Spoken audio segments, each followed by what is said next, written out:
The Harvard Graduate School of Education, working at the nexus of practice, policy, and research. Good evening, everyone. My name is Jim Honan, a member of the faculty here at the Harvard Graduate School of Education, and I'm delighted to welcome you to tonight's Askwith Forum presentation. The Askwith Forum is a series of public lectures here at the Harvard Graduate School of Education, and the forum showcases various leaders in the field of education with the hopes of sharing new knowledge, generating good conversation, and offering insight in some of the highest priority issues facing education today. For further information on other Askwith Forum presentations, please feel free to visit the Harvard Graduate School of Education website, and you'll see a list of our additional presentations to follow. We are delighted and pleased this evening to welcome Harvard Graduate School of Education alum Debbie Bial to make her presentation with us this evening. This particular year is also very special because Debbie is a distinguished visiting fellow here at the Harvard Graduate School of Education, and she has been speaking to various classes and student groups, including, I'm told, a couple of groups today, and my class a couple of weeks ago. And so in this role, she's been sharing her expertise and wisdom with a large number of our faculty and students here at the Graduate School of Education. As you well know, Debbie is founder and president of the Posse Foundation, and if you have followed the history of Debbie's work, a very simple idea, a powerful idea that turned out to be a very widespread and very popular college access program, and it was just wonderful for those of us who knew Debbie as a student to watch her work develop over the years in this work. Since its first cohort, the Posse Foundation has sent more than 3,000 scholars to top-tier colleges and universities, and these institutions have awarded these students over $334 million in scholarships. Debbie, in 2007, received the MacArthur Foundation Genius Award, recognizing her work in this field. And last March, the Posse Foundation was one of only 10 organizations named by President Obama to receive a portion of his Nobel Peace Prize award money, and that was awarded to the Posse Foundation. So we are just delighted to both welcome Debbie back, but also welcoming her this year to be with us in this work. The title of her talk tonight is The Politics of Race and Class in Higher Education. Please join me in welcoming Debbie Bial.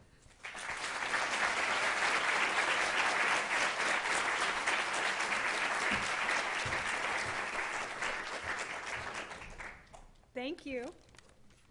Okay, I'm turning this on. Hi. Better? Can you hear me? Yeah? How many of you have had Jim Honan for a professor? Okay. All the rest of you need to take his class. He's fantastic, one of my favorite people. So thanks for the intro. The light? Not yet.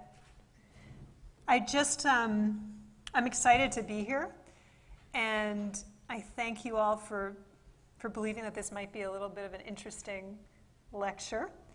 And I hope to leave a lot of room for dialogue and question and discussion and answers and stuff at the end. I don't know how many of you came thinking I was going to talk a lot about Posse. I'm not going to talk a lot about Posse in this presentation. But what I am going to talk about is the context in which Posse exists, and hopefully poke everybody a little bit into having a more intense dialogue about race and politics and how they play a role in higher education. Okay, so could we turn the lights down a little so we can... That's good, that was up.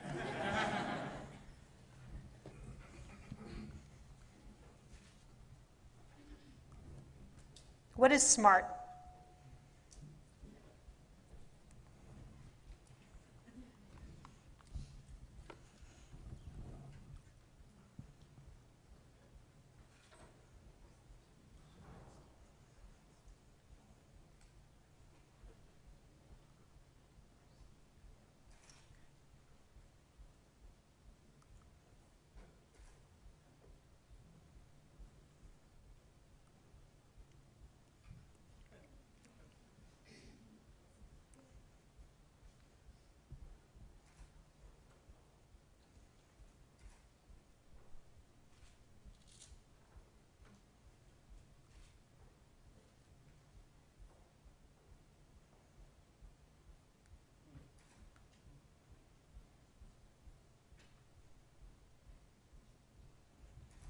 Now, whether you think each of these people that you just saw is or was smart is really not that important.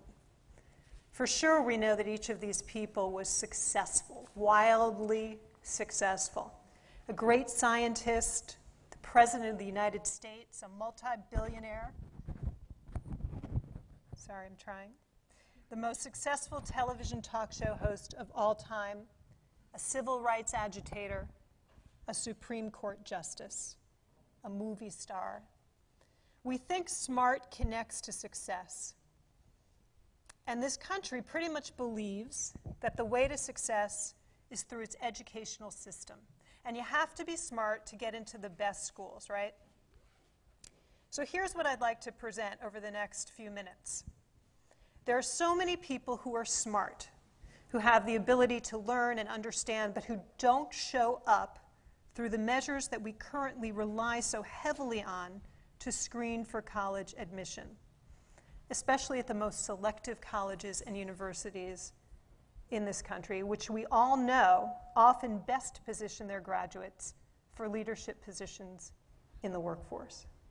Because so many of these people who don't show up are disproportionately Black or Latino or poor, we need to take a hard look at our assessment and evaluation processes and at the responsibility that these institutions of higher education have to society.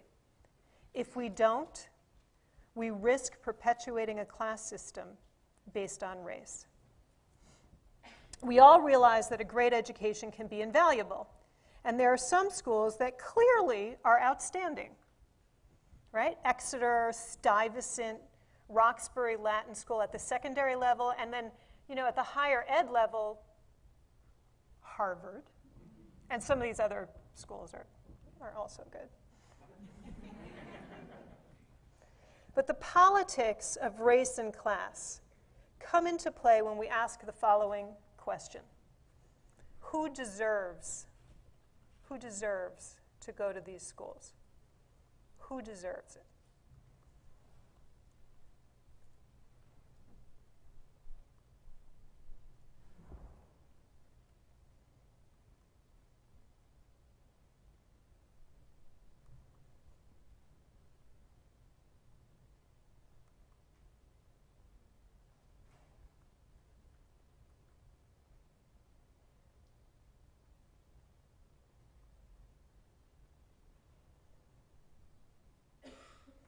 And how do we determine who deserves to go to these schools? Well, because not everyone can attend, right? There's a limited number of slots at the best schools. We have developed a system to identify those students who should be admitted. We want to match students with the schools that fit their capabilities. So, we live in what we call a meritocracy, and those who earn the highest marks, those who achieve at the highest levels, are those who deserve to be admitted to the top institutions of education. And it also embodies the idea that without a system of evaluation, we might risk setting a student up for failure. So what do we rely on? We rely on grade point average, on high school ranking, and, of course, test scores. So I want to talk a little bit. Wow, what is that? You know what that's supposed to I don't know what that is. That is supposed to be the word merit.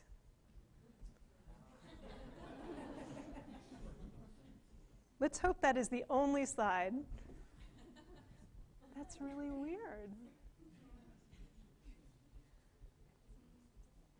I want to talk a little bit about the word merit. Merit, meritocracy. This country is supposed to be a meritocracy. The idea is that we have a system in which everyone has an equal chance to succeed. The talented are chosen and moved ahead based on their achievement. Those who deserve to move ahead, move ahead. And if you merit something, what does that mean? You earn or you deserve something. You have a praiseworthy quality, behavior, talent, or conduct worthy of reward or honor. Our rewards and honors for and in higher education go to those who excel. An example, many of you have heard of the National Merit Scholarship Program, right? Yes? Yes. It might be the best known recognition in college scholarship program in the country. They clearly identify their criteria for the award. You can look it up on their website, and it says, quote, high school juniors may qualify for National Merit Scholarships by receiving a high score on the PSAT. That's their only criteria. That's it, the only criteria. And I want you to remember this because I'm going to talk about scores a little bit later on. But basically, my point is we have come to equate merit scholarships with high test scores. The problem is we haven't created a system that puts everyone on a level playing field. So let me give you some context.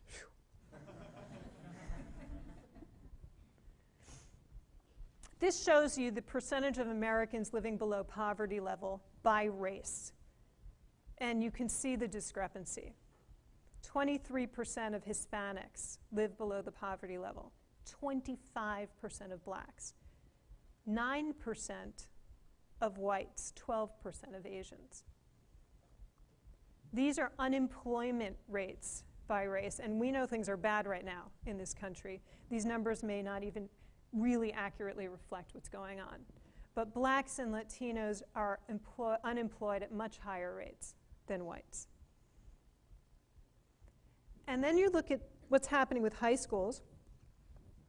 Nationally, we graduate about 71% of our students from high school, but if you look at the biggest urban public school systems, 53% of our students are graduating. And when you look at Detroit and Cleveland and Indianapolis as examples, it's beyond pathetic. And when you think about who is in those public school systems, right? In Indianapolis, it's 55% black, 16% Hispanic, and 84% of the students in that school system get free or reduced lunch. In Cleveland, 70% of their student body is black. I know this sounds really weird, but this is the statistic. 100% are low income. In Detroit, 88% of their student body is black. 77% are low income. So while it may seem obvious, and I think for the people in this room, you probably understand this already, schools with a majority population of students from poor backgrounds have much, much, much lower college-going rates than schools with students from a majority of wealthier backgrounds. So let's look at higher ed. Current demographics in this country, you know them, 65% white, 15% Hispanic, 14% black, 5% Asian. But we project the population to change by 2050, where whites will no longer, non-Hispanic whites will no longer be the majority. And we all know the fastest growing population is the Latino population in the United States. But when you look at who's getting the four-year degrees, it's majority white students. This has tremendous ramifications. I know this might be hard to look at. I'm going to just spend a minute on this slide. This shows enrollment rates for Hispanic, black, and white students. It's an interesting slide because it tells you that still today, after 30 years, blacks and Latinos are still going to college at much lower rates than white students. But there's one point on the chart. Do you see it? Where the three lines come together? Yes, in the late 70s. And do you know what was happening then? Why that was? What? You're saying all the right things. I just. Schools were, I think, integrated at higher rates at that point. But why? Why were the GI Bill? What else?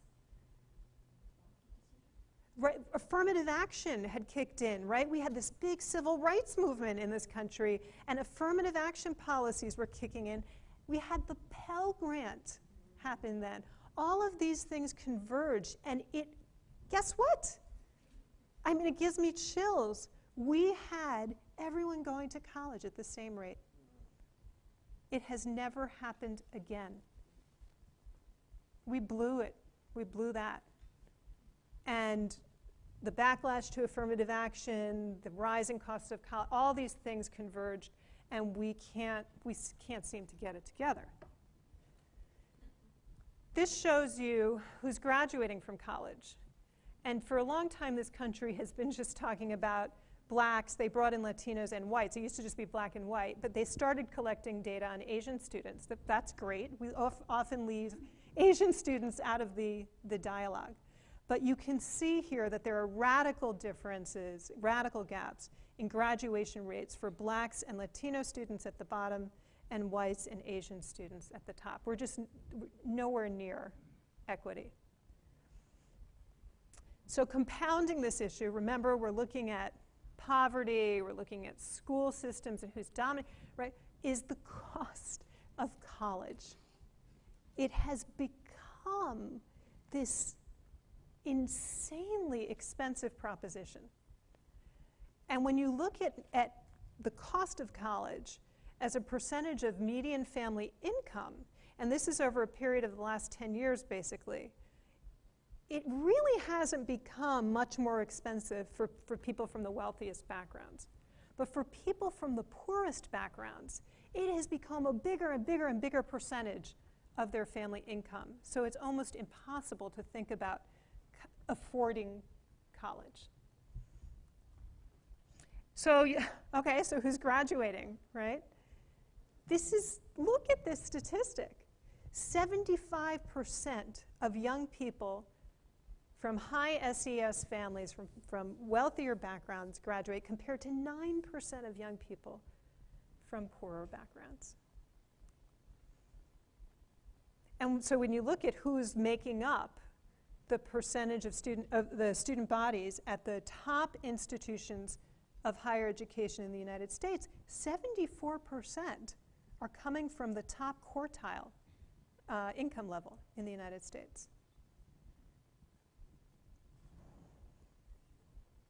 Okay, now we're going to add standardized tests. Well, we can't put enough barriers in the way, but so standardized tests. And I'm not anti-standardized tests, although it may seem like it after this presentation, but this is my absolute favorite slide, and I'm going to spend a minute on it because it'll take you a minute. I'll walk you through it. But we wanted to know if you think, there's about 1,400 four-year institutions of higher education in this country, four-year institutions. And if you took the top 10%, let's say the top 150 colleges and universities, and you asked this question, well, how many black kids and Latino kids and Asian kids would they need if they wanted to have the same percentage that exists in the US population?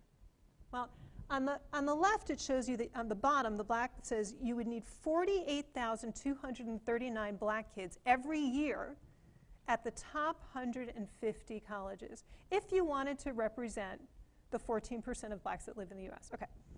So we said, okay, well, let's find out, because we know these top schools rely heavily on test scores, SATs.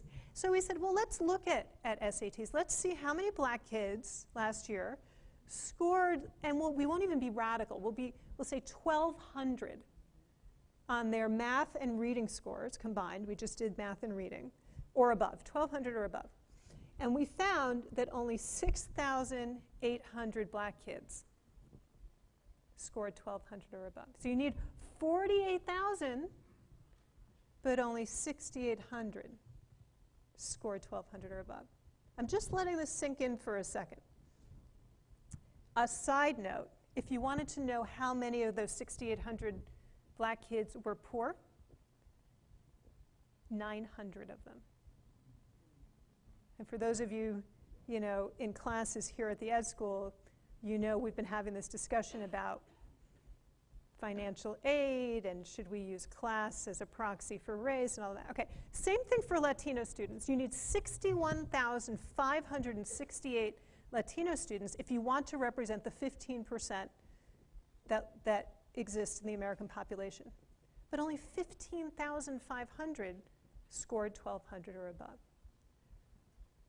Now, if you really want to look at the rest of the slide, you can see that Asian, which is kind of the orangish bar, well, you need 13,000 Asian students, but 50,000 Asian students in the US scored 1,200 or above.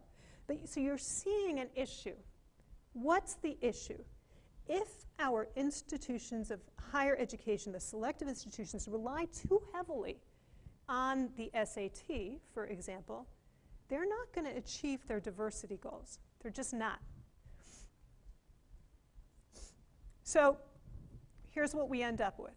We end up with our top institutions of higher education, and this is true, poorly representing blacks and Latinos. While the population has 14% blacks, the top 150 schools in this country, their student bodies, have only 6% black students. Same for Latinos. Population's 15% Latino right now, but only 7% are represented in the top institutions of higher education. And we know how important the degree is. You got to get the degree, right? If you're going to get the degree, it'll help you make money. So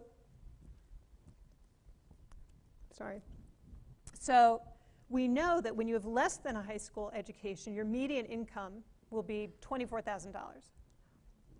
All the way up to a professional degree where your median income is $100,000. So we see how important a college degree is in determining your income level in the workforce. But where you go to college is also enormously important in determining who has access to the top jobs. The industry-leading companies and organizations in the United States, think Goldman Sachs, right? Recruit from, for the most part, the top colleges and universities in the country. And because whites are overrepresented at the most selective colleges, we now end up with very little diversity in the pool of candidates for the top jobs. It's amazing if you go company by company by company by company and you look at the top 10 to 15 executives at the Fortune 500 companies. I'll show you some stats in a minute. It is amazing that it's 2010 and everybody's white. So, managers and professionals are still overrepresented by whites. I thought you might be interested in seeing what your state legislators look like, or your United States senators.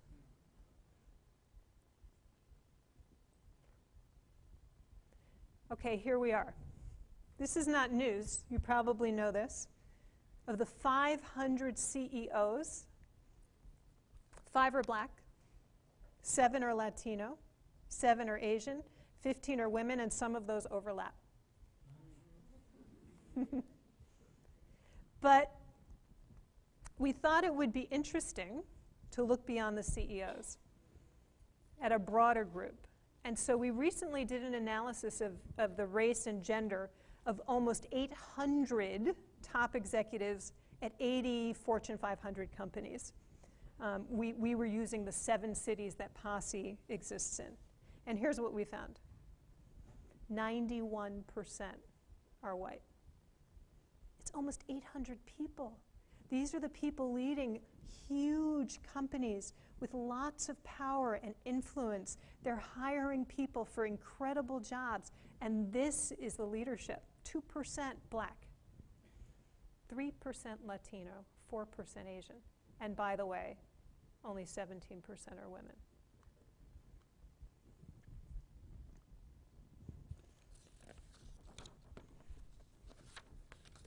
I'm going to stop showing you slides. I understand the fear that well-meaning individuals have when they express concerns about setting students up for failure.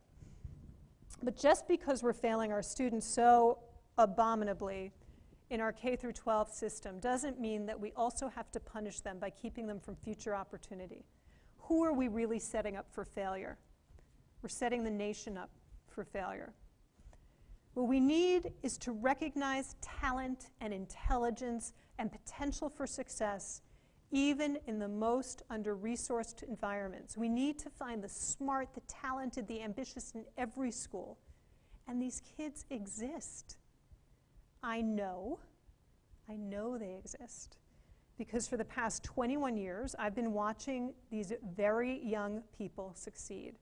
In fact, more than 3,000 students have come through the Posse Foundation, all of them from major urban public school systems, 80% of them Black and Latino, 80% of them from high-need backgrounds. They're graduating at a rate of 90%, and they're going on to become leaders in the workforce. And if you think that it's just 3,000 kids, we had 12,000 nominations this year for Posse. 12,000 nominations from people who believe in these young people.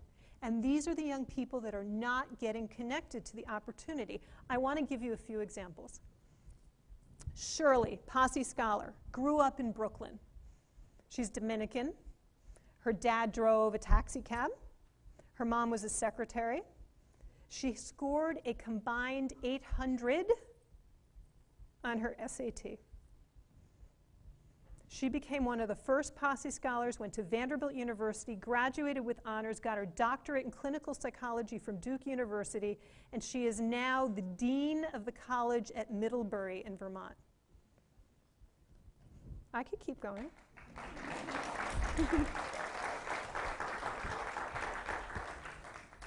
Regina, I'm not giving last names, scored 930 on her SAT combined. She's from South Central LA. She went to UW-Madison. She just finished her master's degree in education at Berkeley. Jamal got 910 on his SAT. He went to Vanderbilt University, got his degree at Harvard Divinity School, and he's running for public office in New York. Duran got 1,000 on his SAT. He attended high school in the Bronx. He went to Wheaton College. He's getting his master's at Cambridge University in England. He won a Fulbright, a Davis, a Marshall, and he was a Rhodes finalist twice. I know! Last one, Carlos got an 890 on his SAT. Graduated with honors also from Vanderbilt, worked for Lehman, worked for Bloomberg for 5 years, saved up money. Now he's an entrepreneur. He opened a successful tapas bar on the Upper West Side in Manhattan. How cool is that? Are they exceptions? I know, people sometimes, well, they're exceptions. They're not exceptions. But they are only a few of the thousands who should be thought of as deserving and meritorious, young people who should be getting the best education possible and be in a position to take on leadership positions in the workforce. Let me acknowledge, there are initiatives underway to close the gaps, right? The gaps in SAT, the gaps in college going rates. There are community-based organizations, there are dedicated institutions of higher education who've developed programs to help ensure that we build more diversity in our college and university student bodies. But too often, they define themselves by the deficiencies of the populations with which they work. What do I mean? They're at-risk programs. They're poor kids programs. They're minority programs. They look for alternative programs to compensate for the gap in enrollment rates for students from underrepresented backgrounds and majority students. But what ends up happening is that, often unintentionally maybe, they create further racial division. Perception becomes warped. Whites win merit scholarships. Blacks win athletic scholarships, minority scholarships, community program scholarships. By awarding merit scholarships predominantly to white and Asian students, we perpetuate a stigma that blacks and Latinos are less deserving, less smart, and probably on campus because they're athletes or charity cases. You know, I remember Keto was one of our first Posse scholars in the first few years. Tall African-American kid, and he said he was walking down campus one day and someone came up to him and said, "Oh, you're here on a scholarship? Well, what team do you play for?" And I think that's not an uncommon experience. It's an assumption that we make, and we are all responsible for that. I'll give you an example. I'm going to revisit the National Merit Scholarship Program, and I certainly don't mean to pick on them. They do great stuff. They're wonderful. In an effort to engage and acknowledge more African American students, do you know what they created? They created the National Achievement Scholarship Program. It's only open to African American students. But we still end up with two programs, one called Merit and one not called Merit. We need to do two things. We need to make sure that we include everyone in our definition of diversity. Blacks, whites, Asians, Jews, Pakistani, Native Americans, everybody you could think of. Diversity is not and should not be a synonym for minority. Second, we need to expand our definition of merit. If we make that possible, we begin to equalize the playing field. And we will end up with a new kind of leadership network in the United States, one that better represents the country's demographics, and one that will more likely understand the concerns and the needs of all Americans. And the way we can identify real diversity of students and talent is by using a broader set of measures. Measures that look at other predictors for success, such as leadership, initiative, communication skills, problem-solving skills. Why would we value these any less? There is no reason in the world that we shouldn't acknowledge that students can show their potential to succeed in different ways. We recently at Posse, we recruited the CEO of Royal Caribbean in Florida to the National Board of Directors. And the other night I was at an event with him, and he had just met 30 of the newest Posse scholars from the Miami-Dade County Public Schools. And he said to this crowd that had gathered, that he was talking to, he said, quote, "I met these kids." Let me tell you, he's not often exposed to Miami-Dade kids, right? He said, "I met these kids, and I didn't think that they were poor kids or minority kids. I only thought, these are extraordinary kids. And I wondered, why the hell didn't we see them before, last year and the year before last year?" We can't allow ourselves to rely on too narrow a definition of merit. Do we really know that kids with lower SAT scores can't compete, or do we know that SAT scores only identify some great kids? Have we employed enough measures and criteria to identify the talent? We want to find traditional and non-traditional students. We want to find the next Einstein, the next Obama, the next Sotomayor. But what we do to ensure that people from all walks of life, from all backgrounds, get a chance to pursue the American dream has to be a multifaceted solution. Our entrepreneurs have to innovate, our business leaders and foundations have to fund, our community leaders and activists have to speak out, and our institutions of higher education have to be in the mix. They have to play a role. They have to broaden the way they see who is deserving. For the well-intentioned individual, this can be a maddening prospect, right? Either we set a student up for failure or we deny him access to pursue the American dream. But that either or is a false dichotomy. It's a false measure of aptitude to look only at test scores. And it's a cop-out for institutions of higher education to believe that they exist only to educate the smartest, when smart is defined by too narrow a set of criteria. We have to fix K through 12, but we can't let generations slip through the cracks while we're waiting. These kids are out there, and they're ready, and they're hopeful, and we can't let them down. Thank you.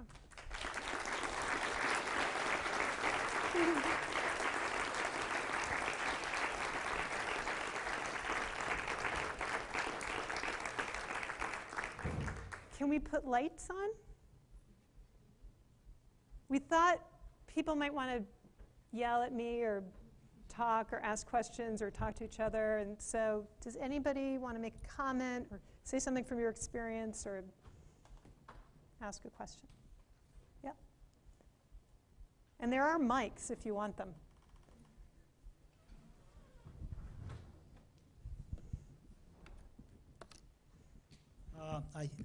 I think there is like a way out of this entire mess that you've been addressing.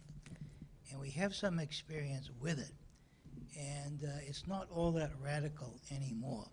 And the idea is that you take public schools, particularly in inner cities, but even elsewhere, and you simply adopt charter schools in place of public schools. They're publicly funded, they're privately operated, and with some exceptions, by and large, they just do very well. And they beat most public schools, hands down, particularly where they've been tried in inner cities. That's one thing. The other thing is maybe simply extending publicly funded education from the 12th grade to the 16th. The cutoff at 12 is just something historical. There's no particular reason for it at all. And I don't buy them, we don't have the money argument. We have money for whatever we want to do. If we really want to do it, we find it, even if it means going into trillion-dollar deficits. But those are some of the things that occur to me. Can you say your name and who, just so people know who Yeah, Marvin Brams. I'm at the Divinity School. Okay, thank you. Yeah. And are there Posse scholars in here that want to help? Oh my God, look at all the Posse scholars. Yay!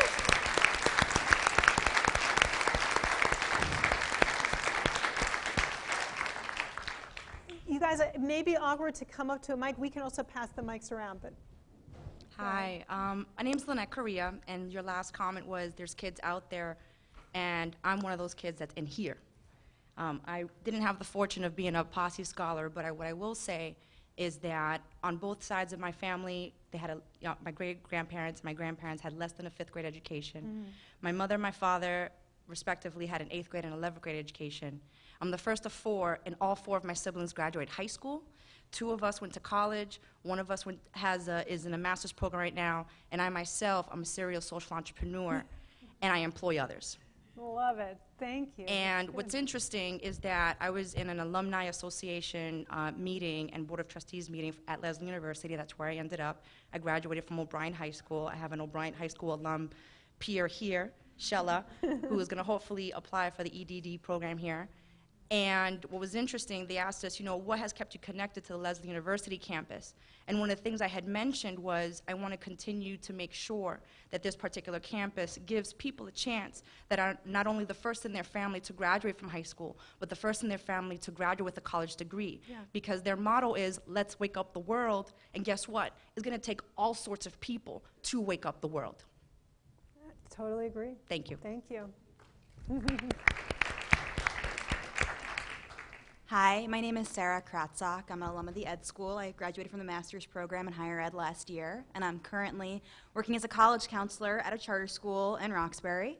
And I want to respond to the earlier comment that our students, they're charter school students, they're great students, their test scores are right on the level of what you were referring to for the large city schools. Their GPAs are not high. We're a rigorous school. They don't just get A's. And we currently have 11 Posse semifinalists, which I'm thrilled about. But for those students who do not continue on, and for the rest of my students who are great students, I guess I'm wondering if you have any other ideas. I look at SAT optional colleges for them. I look at a variety of other things. They're involved in all sorts of enrichment programs, which is great. But it's a challenge. It's a challenge to find options for them. How many of you are in the field of education yourself? So that's one thing we can do. I bet if we went around the room, you're in charter schools, you're in public schools, you're in colleges and universities, you're working for Department of Ed, you're doing all these amazing things, but we're not doing things together. And we often compete for resources, so we sometimes are wary of that. But one thing we can do that would be really powerful, and we don't do it, and I say the same thing to college presidents, is we don't make our voice loud. Why aren't we writing joint op-eds to the local newspapers or to the national newspapers? Why aren't we writing papers and publishing them, putting some resources together and doing public service announcements? That's one thing we can do because we live in our little silos, and it couldn't be more important. Hi.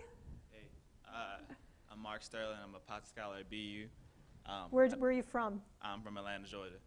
I don't speak that much, so if I sound a little nervous, because I am. I had more like a question for you. I was a little confused about some of the slides you had, and one of the things that I saw was, well, when I got Posse scholarship, and I got it in December, and I was really excited, and I told people, you know, I got a full ride to BU. I was really excited, and they were like, oh, so you got another minority scholarship. And I explained to them, no, it's a leadership scholarship showing like I actually did really well on my SATs and I had really good grades, but they also show like the rest of the things that I'd done. Like I've done a lot of cellist and a lot of other things, and they saw that and they were like, oh, well, you know, that's how I got a scholarship. They're like, oh, it must still be a minority thing, don't worry about it. And like, oh, I was expecting that, like, wow, that's strange to me. But look, they told me, like, Mark, well, look, how many minority students are in your posse? How many minority students are in other posses? I started looking at myself. It seems to me like the definition of merit is focused mainly towards white students, I guess. And when you say you want to expand the definition of merit, I'm not sure how necessary that is, because you say you get a merit scholarship. You know you have to get this grade point average. You have to get this SAT score for a merit scholarship. And then the students who don't, they don't. And I'm not really blaming that on them, but if you know you have to get like a 3.5 to get a scholarship, then get yourself a 3.5. Don't blame, like, I live in a low-income area. I can't get myself a 3.5. I really don't understand how you're looking for, I feel like, it sounds really bad given that I am a Posse scholar, but I feel like, I feel like it's directed towards people who deserve it. Yeah, who deserve it. They got the best grades, the best test scores. They deserve the merit scholarship. They deserve the merit scholarship. Saying. Why change that? But I'm confused as to why. You're saying Posse scholarship as you say it is merit scholarship. Right. Then why don't these same people get merit scholarships? What why same people? Why are whites underrepresented in different posses? Right. Why do we only have 10% of our Posse scholars that are white kids? Yes. Right. So, okay, you're asking two questions. First of all, and I'd love other people's response to that, because I think that's getting at the heart of what people never admit to worrying about, right? One question that you're asking is, why can't we just let the word merit be equated with high test scores and high grades? Why mess with that? And if it's mostly white kids and mostly Asian kids that get the merit scholarships, well, that's what it is.